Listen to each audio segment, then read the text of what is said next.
Footsteps, Chapter 6. The early environment of Mary Baker Eddy was Calvinistic, which means that the whole trend of thought at that time was on the serious side, with long sermons and solemn Sabbaths. But Mrs. Eddy was reaching out for warmth and joy, and not finding it in the church of her fathers, she sought it in the intellect, in literature, and in poetry. It is reasonable to believe that this early solemnity of thought was a better field to take off from than would be one so grown up with beautiful vegetation that it offered little opportunity for an airplane to taxi around in order to gain the necessary speed. You must have a clear field for a good takeoff, and the barren Calvinistic field was well suited to this purpose. In such a doctrine was to be found little human warmth or mental recreation to balance properly the somberness of thought. It was a faith which contained little sweetness to make it attractive. For this reason, no one could long sustain his or her interest in it except from a sense of duty, and duty carries man but a short distance along the spiritual path. First, Mrs. Eddy turned to the intellect, believing that through study and the acquiring of book knowledge, she might meet her needs. However, intellectual pursuits never constitute anything more than a mental skeleton, even though they may furnish a preliminary scaffolding. Such has no value unless filled out with beauty, warmth, and desirability. The valley of dry bones in Ezekiel 37 represents the effort to gain spirituality through the intellect. Yet the moment any true spirituality is borne in on such a thought, the bones come to life, take on beauty and form, and express the graces of the Spirit. There is an error abroad that attempts to set forth that in her early days Mrs. Eddy had these graces of the Spirit naturally. If this were true, then, unlike the students she taught and the members of her church, she made no spiritual progress. Yet, if there is any one thing we must conclude concerning Mrs. Eddy, it was that her spiritual understanding was continually developing and growing. In order to understand all of her steps, however, one must understand her first steps. If these had been complete, it would imply that she made no progress.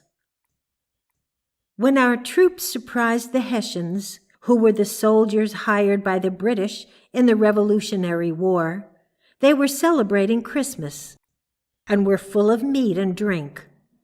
This was a celebration of enjoyment and religious loyalty, which normally would be considered not only harmless, but orderly and proper. Yet, as far as results were concerned, the soldiers might just as well have swallowed deadly poison and been on their deathbeds, since, because of the circumstances, they fell an easy prey to the sword. Does not this illustration show why human satisfaction and well-being, exhibited by her students, disturbed Mrs. Eddy? Her rebukes were based on her knowledge that such a mental condition was just as effective in clogging thought and so barring the spiritual idea from man's door as would be fear, which forcibly ejects the spiritual idea. Yet there is this difference. When the spiritual idea is forcibly ejected, you desire to regain it more than anything else in the world.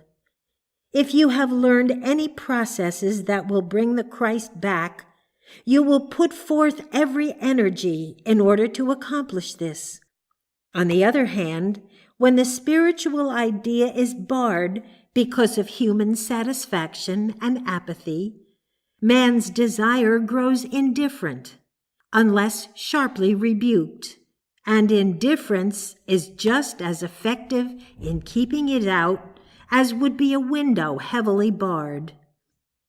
There is a temptation that has been put forth by error for man to believe that the wisdom which alone can guide the Christian scientist aright is something which may be developed through experience or by the mere human study of Mrs. Eddy's works.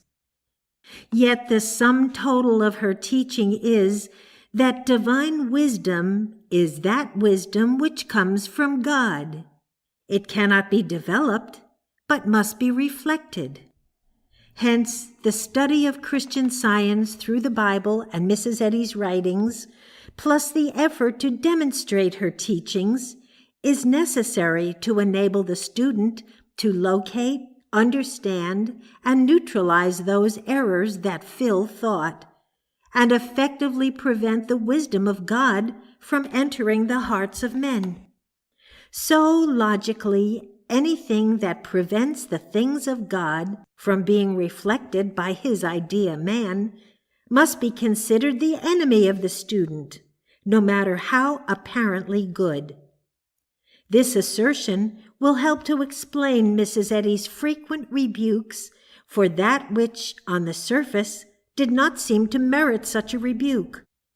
It is interesting to note this perplexing point, that Mrs. Eddy did not rebuke evil in the common use of that word. She rebuked that which she knew to be a spiritual deterrent in the student's efforts to hold up her hands. Evil is self-explanatory in calling attention to one's erroneous human thinking, whereas human good, which also has its origin in human thinking, and hence is a natural enemy of God, is something that may require a loving explanation by a spiritually minded person who is able to detect the error in order to be seen as evil. At times, Mrs. Eddy seemed to expect and need the demonstration of the students in maintaining the spiritual atmosphere of the home. While her faith in their ability stimulated them to do good work in this direction, yet mature consideration informs us that without the spiritual support which she lent her household, their demonstration would never have accomplished the desired results. Who of Mrs. Eddy's students have since experienced the spiritual uplift which was felt at Pleasant View, the free flowing of spiritual thought which comes from God alone, the continuous harmony of mind and body? This should prove that Mrs. Eddy's part in preserving the spiritual atmosphere of the home was of primary importance, even though the students contributed their share under her direction. Mrs. Eddy not only supplied the larger part of the spiritual uplift through her own mental ministrations, but also watched over the students with such great care that when she perceived error menacing them, she forced them to drive it out. No matter how high the student's thought might be in the spiritual scale, she required him to rise still higher toward the limitless spiritual ideal. Thus, whatever work the students did that was spiritually efficacious in maintaining an atmosphere of spiritual harmony in the home was directly due to Mrs. Eddy's continued watchfulness over her helpers, her willingness to assume full responsibility for the demonstration if help was not forthcoming from the students, and her unselfed love, which gave the needed rebuke without counting the possible cost. As she says in Science and Health, page 571, quote, "It requires the spirit of our blessed Master to tell a man his faults, and so risk human displeasure for the sake of doing right and benefiting our race," unquote. If those consecrated workers who are with us today and who were privileged to work in that blessed home, will seek spiritual self-analysis, will strive to understand the motive that governed all of Mrs. Eddy's actions, and to see, without prejudice or sentiment, mental cause and effect, the relation of Mrs. Eddy to her students, the effect of her clear thought upon the Christian Science movement, as well as upon all the nations of the earth, and to perceive her use of every human problem to establish spiritual understanding and development, then these students may be of inestimable value to the field in laying out these facts and in assisting those who could not have the privilege of a personal contact with our beloved leader, in gaining their appreciation of Mrs. Eddy's mental history, from which alone can be deduced the footsteps leading up to the throne of God. It was the mind of God, reflected by the Master, which taught his disciples and left the spiritual precepts which are for the guidance of the whole world. It was the mind of God which was in Christ Jesus, to which he referred when he said, "Lo, I am with you always, even unto the end."